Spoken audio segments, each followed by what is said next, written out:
Well, hello, I'm Debbie Macomber, and I write women's fiction books for Mira. When I was born and raised in a small town, my husband was born and raised in a small town. And I think everybody longs to live in a small town, in a community. In large towns like New York or Chicago, it's neighborhoods. But in my little world of Port Orchard, Washington, which the Cedar Cove series is based on, is a small town, population 7,000, which, by the way, has doubled in the 25 years that I've lived there.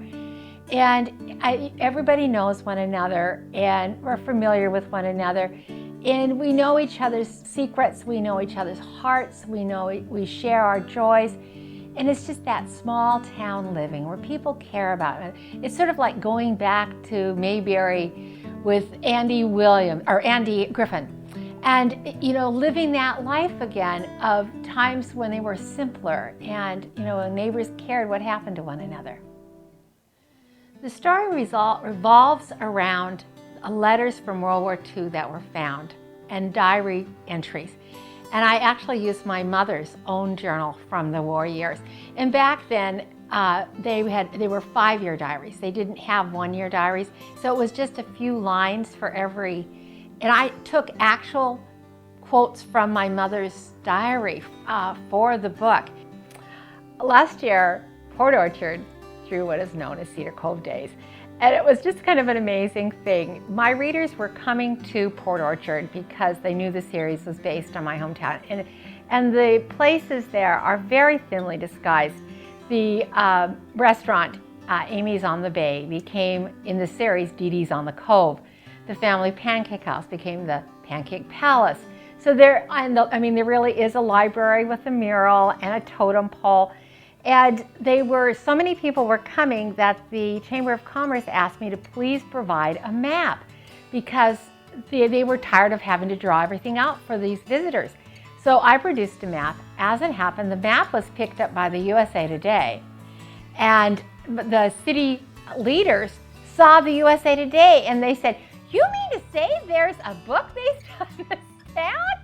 Having done all these research for the other series that I have done, I visited North Dakota, I visited Alaska, I went to Texas, and I thought, well, why would I keep looking for another place to set a series when really the most beautiful place I have ever lived has been in the Pacific Northwest when the sun shines. Okay, it does rain there, but it is a beautiful place to live. It's lush and green and light, and because we're between the two mountain ranges, we have the only rainforest in the continental United States. I have gotten 2 entire plots from scripture verses. I was reading the 23rd Psalm, and it said, "Surely goodness and mercy will follow you all the days of your life." And they just popped in my mind like snap, crackle, and pop. They just were there. And I thought, oh, that's a good idea. Mrs. Miracle was another book idea I got from a scripture verse. I was reading in Hebrews, and in Hebrews 13:2 says that to be not afraid to entertain strangers, for in doing so, you may entertain angels unaware.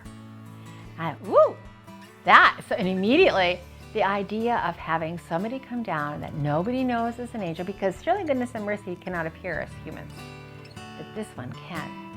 And so she steps into people's lives. And this is a book I wrote, I believe it was published in 1996 originally. And Hallmark picked it up in 2005 or 6 for a movie, and it ran last year. It takes a long time for this to go through the system. And as it happened, it was the most popular movie of the week, of the month, and of the year, and the 4th most popular movie Hallmark has ever shown. So they were very excited about that, and of course we were too. So they asked me to write another one. Call Me Mrs. Miracle will be a movie probably late November or early December, and it stars again Mrs. Miracle in a completely different setup.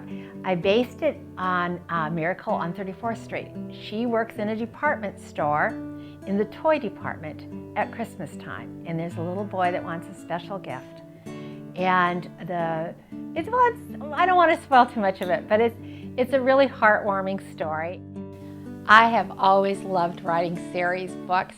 The readers get very comfortable with the characters, and so do I.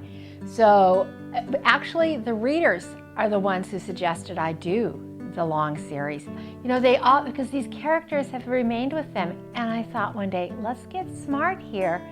And I thought, I'm just going to do a series that it'll go on until all the stories are told.